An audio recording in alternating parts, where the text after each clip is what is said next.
মহাশিব জাগরণের পরিচালনায় নীলকণ্ঠ মহারাজ সেবা সমিতি ২ নম্বর পল্লী বাসীবৃন্দ বড়পুকুর ধার, রাসমণি বাজার, কলকাতা 10।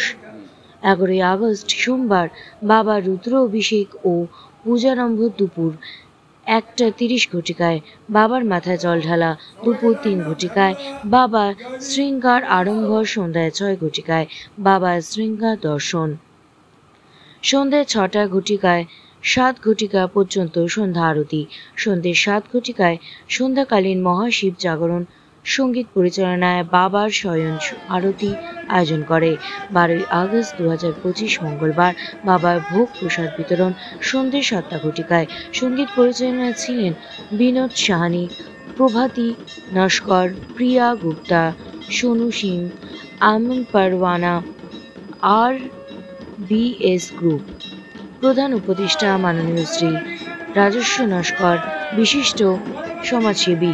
অনুষ্ঠানে সম্মানীয় অতিথিবৃন্দ মাননীয়া শ্রীমতী অলকানন্দা দাস, পৌরমাতা 34 নম্বর ওয়ার্ড, মাননীয় শ্রী স্বরাজ নস্কর, সম্পাদক উত্তর কলকাতা তৃণমূল যুব কংগ্রেস, মাননীয় শ্রী অলোক দাস, ব্লক সভাপতি 34 নম্বর ওয়ার্ড তৃণমূল কংগ্রেস, মাননীয় শ্রী সুখদেব দাস, সভাপতি 34 নম্বর ওয়ার্ড INTTUC।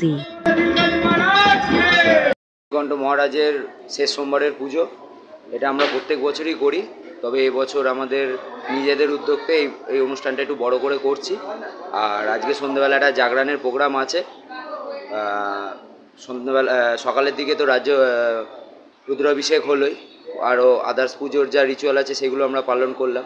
এরপর সন্ধ্যেবেলা জাগরণ হবে, তারপর রাতে শয়ন আরতি। আমাদের এই কর্মসূচি। কালকে আবার বাবার ভোগ প্রসাদ বিতরণ হবে, আর সিঙ্গারেরও ব্যবস্থা করা হয়েছে যাতে বাবাকে রাজবেশে সাজানো যায়, এবং কালকেও একটা সন্ধ্যারতির ব্যবস্থা করব। আর আজকে সন্ধ্যাবেলা ডুমরু বাজিয়ে সন্ধ্যা আরতির যে বন্দোবস্ত সেটাও আমরা করছি। আজকে আমাদের মধ্যে উপস্থিত থাকবে আমাদের 34 নম্বর ওয়ার্ডের কাউন্সিলর শ্রীমতী অলকানন্দা দাস এবং তার বাবা অলোক দাস মহাশয়, আর শ্রীযুক্ত রাজু নস্কর মহাশয় উপস্থিত থাকবেন। ওনার ছেলে আমাদের 34 নম্বর ওয়ার্ডের যুব তৃণমূল কংগ্রেসের সেক্রেটারি, উনিও থাকবেন। আর আমাদের এই মহাকাল সংঘের আদার্স যারা মেম্বার আছে তারাও উপস্থিত থাকবেন, এবং আরও কিছু কিছু জায়গায় আমাদের আশেপাশে যত মন্দির আছে, ক্লাব আছে, তাদের যারা বিশিষ্ট ব্যক্তিগণ আছে তাদেরকেও বলা হয়েছে আসার জন্য। আশা করি তারাও আসবে। আর আমাদের যে সন্ধ্যা আরতির ব্যবস্থাটা আমরা করছি, আশা করি ভালোভাবেই এটাকে আমরা সম্পন্ন করতে পারবো, এবং কালকে যে আমাদের ভোগ প্রসাদের ব্যাপারটা আছে ওটাও আমরা ভালোভাবেই কাজটা করতে পারবো। এইখানে আমরা দেখলাম যেটা, আমি এইখানে মোটামুটি 2 বছর ধরে করছি পুজো, এবং এই বছরে এদের আকর্ষণটা অনেক বেশি। মহাকাল, সেই মহাকালের ওপর দিয়ে আজকে বাবাকে রুদ্র অভিষেক করানো হয়েছে এবং বাবাকে হোমযজ্ঞ করে পুজো হয়েছে। কালকে মহাকাল সাজানো হবে এবং আজকেও কিছু সাজানো হবে, যেটা পরে আরও মানুষের কাছে।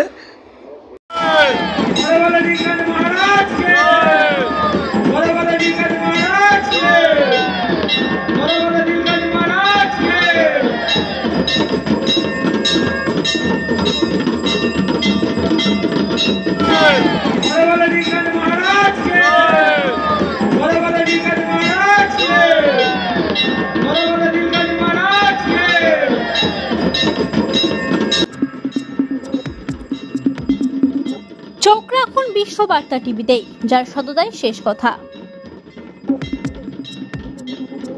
Audio Jungle।